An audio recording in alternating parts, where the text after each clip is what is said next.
Yeah, bowling pins. So I said 10 bowling pins, and I said least disruptive way possible. Least disruptive way possible. Right? You heard that, right? Least disruptive way.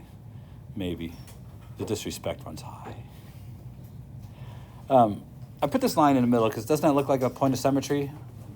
No. Now, what I'd like you guys to do is find the center of mass of the system. I don't think it'd be particularly hard to do. In fact, I think based on symmetry, you probably could kind of decipher where it's got to be, right? Just based on symmetry, it's probably there. But again, I want this as practice. So I'd like you to do it mathematically. And it's like pulling teeth in sixth period, but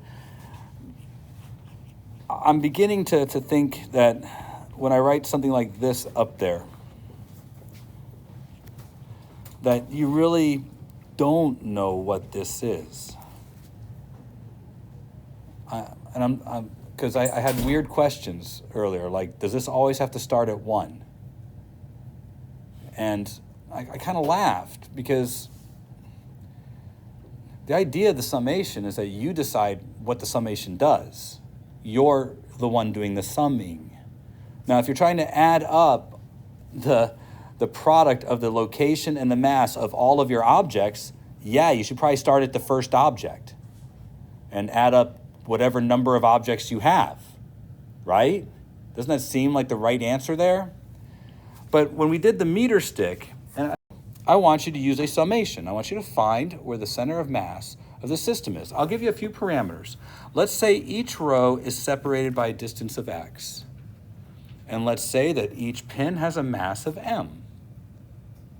Can you use our definition of center of mass to find the location of the center of mass? Please try. Now, if you don't know what to do at all, I get it. Raise your hand. Okay, so everybody has an idea of what to do. Good. So I don't have the time that I'm going to need for this to fully happen. So it's a summation. I'm going to take, I think I can do this in 4 rows and do it row by row. In fact, I think that's how we should do it because we have a certain symmetry here. So I'm going to start with the first row, which is a distance 0 from the reference point, has a mass of m, right? M times x. I'm going to go to the next row, which has a mass of 2m and is a distance x away from the reference. See where I'm going with this? I'm going to go to the next row. There's 3 pins there, so that's a mass of 3m and is a distance 2x from the reference point. And then I'm going to go to the last row, which has a mass of 4m and is a distance 3x from the reference point. I'll take the whole thing and divide by the fact that there's 10 pins. That's all I ask you to do. Now, I can factor out the mx on the top. I'm going to get 2 plus 6 plus 12. Boy, there's a lot of racket out there. Bottom's just 10m. Right, 2x. Right? We're not surprised by the answer. It's like finding out the middle of the meter stick was 50. Right? Now,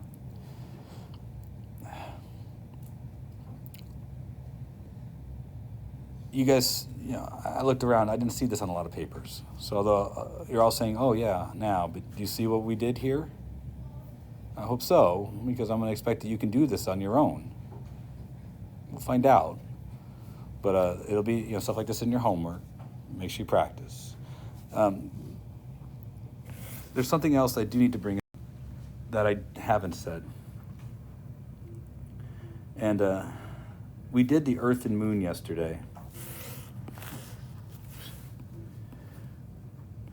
the two-body problem isn't terrible, but consider if you had several objects and you were looking for the center of mass. You would need reference again, right? And you'd have to start by picking some reference, but this is two-dimensional, or at least looks very two-dimensional. You would need more than reference. With 2 points, you can make a line, sure. So I could say that I'm going to use this line as kind of a reference for these two. But if I make this the x direction, then any other line I would have to use would have to be perpendicular to that if I want to do the y direction. Say like that. You follow what I'm saying? So if you wanted to do this, you can. You can do it in the x direction and find the center of mass just in the x direction. When you're doing that, you assume all of them lie along the x line. So for the point of that calculation, you kind of just bring this point down here where it was, and then find the center of mass between the three of them. Does that make sense there? But then, when you're trying to do the center of mass in the y direction, you kind of bring them all together here and make that just the y direction, find the center of mass there. So when you're doing center of mass of something that's more than just one-dimensional, you can do those things. The other thing you have to consider, and this is kind of just the final statement though, is that center of mass is a location, therefore it's a vector. So if I'm making this my point of reference, which I would have to for both the x and y direction, have the same point of reference, objects in this direction have to be positive or negative, while this has to be the opposite of that. Right? It's a vector value. So you have to treat it that way. So your x value is positive or negative depending on where it is. At this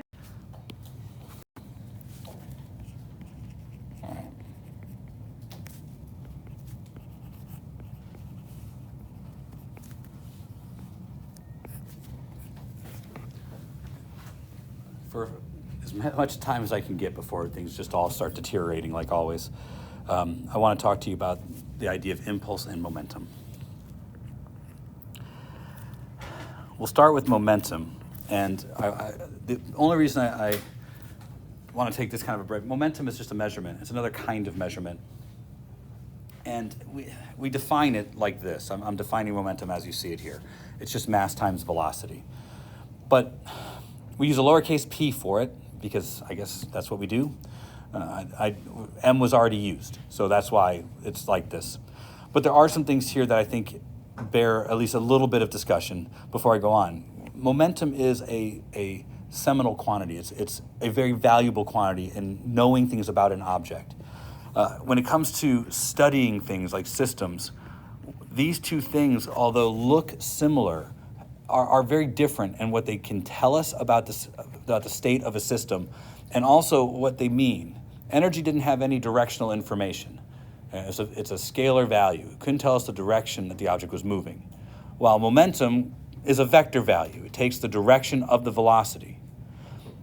We know that energy has this ebb and flow to it, that energy can move from one object to another, and that there's different types of energy.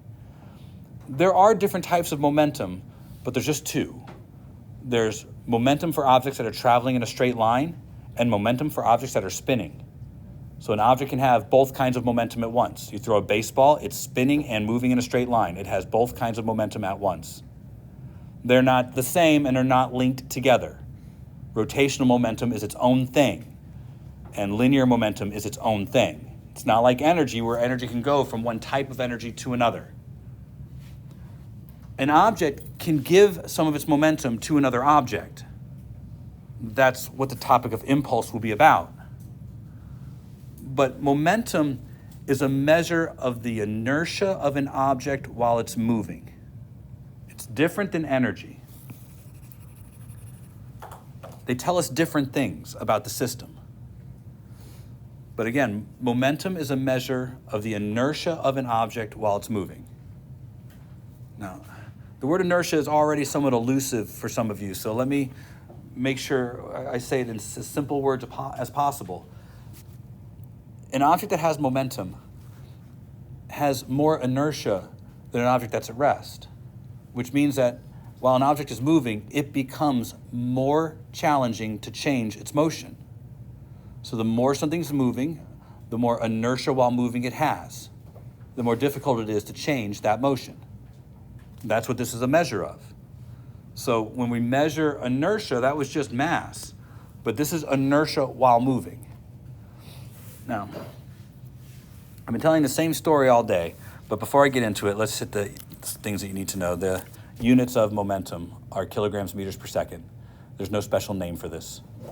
So of all the things that we have, newtons, joules, watts, momentum's just kilograms meters per second. Okay. In fact, we've probably hit all the big named ones. And it's not because there's no special person that did things for inertia. That's not it. It's just that they've, I guess, decided that not everything needs to have its own name. And so this one doesn't. Now, if you look carefully at this, you'll note that it looks like another unit, or you could get another unit from it. If I had a Newton squared here, this would be what? I'm sorry, if I had seconds squared this would be newtons. If I multiplied this by seconds, I would get what I had just a minute ago, correct? So sometimes people will write momentum as Newton seconds. And you'll see why in just a minute. So if I have my ground, and I say part of it is covered with carpet. So there, blue shag carpet. And I drop a cup.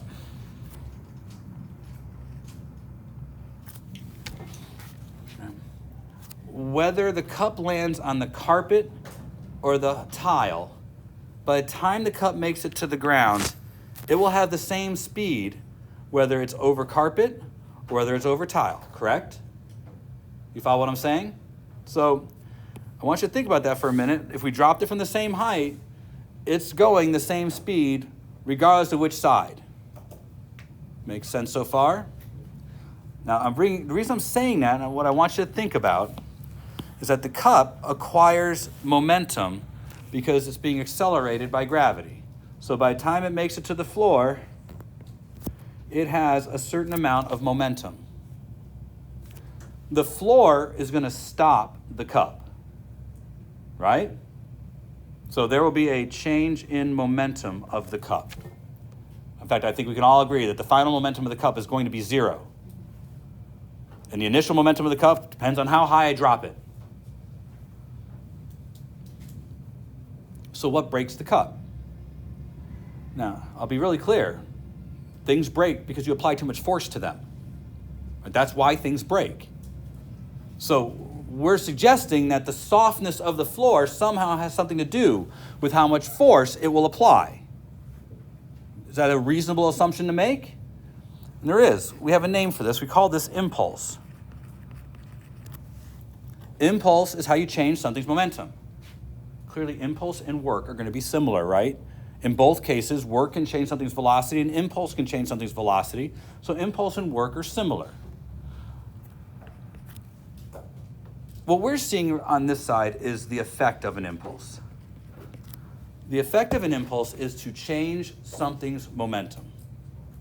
Now, that doesn't necessarily need to change its speed, right? You can change its momentum by changing direction too. Momentum is a vector quantity, so this now goes back to the idea that having vector information means there's more to keep track of. How do you apply an impulse? So that's the part. How do you apply one? What's the cause? So the cause of an impulse is a force applied for some period of time. That's how you cause an impulse. Both of these are impulse. Change in momentum, force times time. This is the causal side. This is the effective side. I don't describe this the same way I describe work because work's about changing energy and lots of forces can do work. Impulse only occurs for unbalanced forces. We're talking about the net force always is what causes an impulse. Has to be unbalanced. There's no impulse otherwise, because there's no change in momentum otherwise. So this is only for situations in which there's going to be a change in velocity. More importantly, we generally use impulse for short durations. A baseball against a baseball bat, golf ball against a golf club, punch face. These tend to be the situations which we use impulse. Now, you could use it for other things. Like, how many of you have ever done a water balloon game where you toss the water balloon back and forth, or an egg, and you're supposed to get farther and farther apart until it finally breaks, and it's ha-ha, but the team that was farthest apart wins prize? You guys know what I'm talking about? Some kind of stupid game. How do you catch the water balloon? Right? You do one of those, right? You don't just stand there stoically and take it. Well, that's this, right? You're applying an impulse to the water balloon.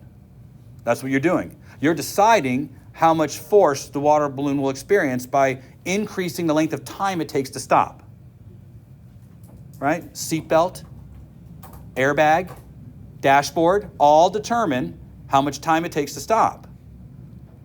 By changing that time, you change the amount of force. This is how you describe softness if you're a physicist. Which one takes longer to stop the glass? The tile floor or the carpeted floor? Carpeted floor takes more time. It's the same impulse. We're dropping the cup from the same height. So the cup's going to be stopped. Same impulse. If I want to increase how long it takes to stop, I have to decrease how much force there is. If I decrease how long it takes to stop, I have to increase how much force there is. That's the exchange. But this also tells you something else. What if you want to try and increase an impulse? Like, what if I want to hit the ball farther? That's not an unusual request. If I want to be a baseball player, hit the ball farther, I have two choices, and only two choices. Swing the bat harder. So I work out, right? Get bulkier, roid up, whatever it takes. But eventually, I might be as big as I'm going to get. My only other possibility is to increase the time of contact with the bat. Well, that could be cheating if I change the bat. But people do it. They cut the top off the bat, hollow out the inside, put in a softer wood, put an iron core to keep the weight the same in balance, put the top back on the bat. Glue it down, sand it, make sure it can't show, make sure it gets it into the mix, and make sure your bat boy gives you that bat. That's corking the bat. And it changes the nature of the bat, making the bat a little bit softer so it stays in contact with the ball longer. They do the same thing. They manipulate the ball all the time in baseball. They change the ball to increase how far the ball goes when it's hit. People have been doing it with golf balls for years. Finally, the PGA has mandated which balls are allowed to be used in golf because they have found they can manipulate the golf ball and make it go further. All by manipulating impulse. It's also how a boxer works. If you watch boxers, you'll notice that they bob and weave. That bob and weave is a way for them to reduce the amount of force they experience by increasing the time it takes for the opponent's fist to be stopped. The opponent's going to land punches. That's just what boxing is about. But if they want to endure that and last longer in the ring, they just make sure they take longer. They lean back as a punch comes in. You don't lean in, you lean back. Running out of time, and I know it. So let me show you one more thing.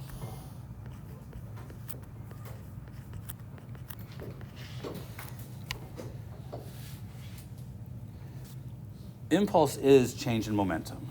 It's done by doing a force times time, but this just doesn't come out of nowhere.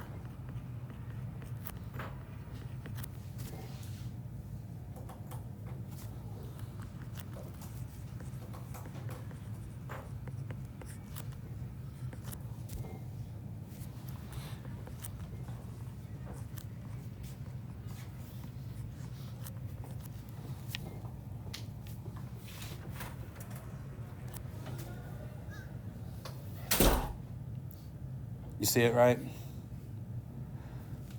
What you should know is that Newton's second law isn't F equals ma. That's not what he wrote. That's not in his work. In his work, the first thing in the first chapter is that unbalanced forces cause changes in momentum. This is where he started dynamics in his book on physics. And he believed momentum to be one of the most important measurements, one of the important qualities and quantities that's measured in physics.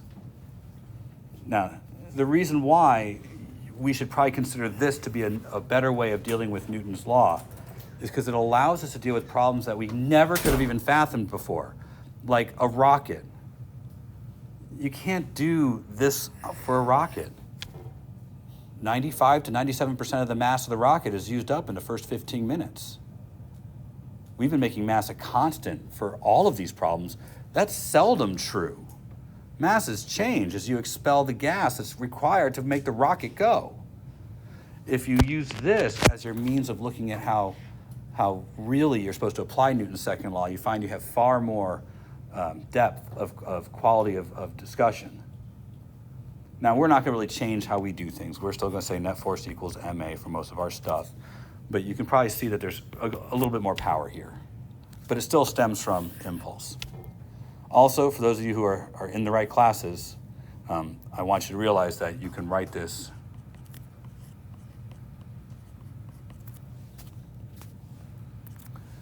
that the change of momentum is the integral of F dot dt. It's not a dot product. The change of momentum takes the direction of the force. All right. I don't know if you guys put this together because I tried to do this and I used the right words and everything, and everybody said, yes, I've heard of that, but everybody looked at me like I was speaking another language. Did any of you notice that when we did this yesterday, broke this up into pieces and said each piece has a mass of 6.5 and that all the centers were in the middle of each piece, that when you started writing this out, that you could have written this a little differently?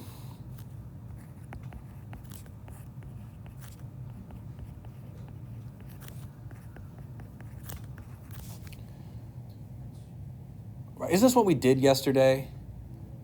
A recursive formula. And you guys have gone through recursive formulas, correct? It's in your math class, Algebra 2, I believe. You know that with formulas like this, you can sometimes find a formula that will calculate it for you without actually doing the full summation, right? That was the whole point of recursive formulas. That is like the predecessor to calculus. Going from this and not writing out all 10 of them, but finding an expression for this that will do the calculation for you.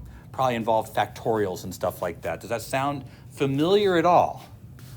So, when I said that, it did not sound familiar to many of them. And in fact, they looked at this and weren't sure what to do with this. But I point this out because does I start at 1 here? No, I started at 0 here because I don't want to add 10 the first time. I want to add 10 the next time. Now, I could force it to start from 1, and I would never have this conversation in 6th period. I think this class can handle the math. I have more mathematicians here.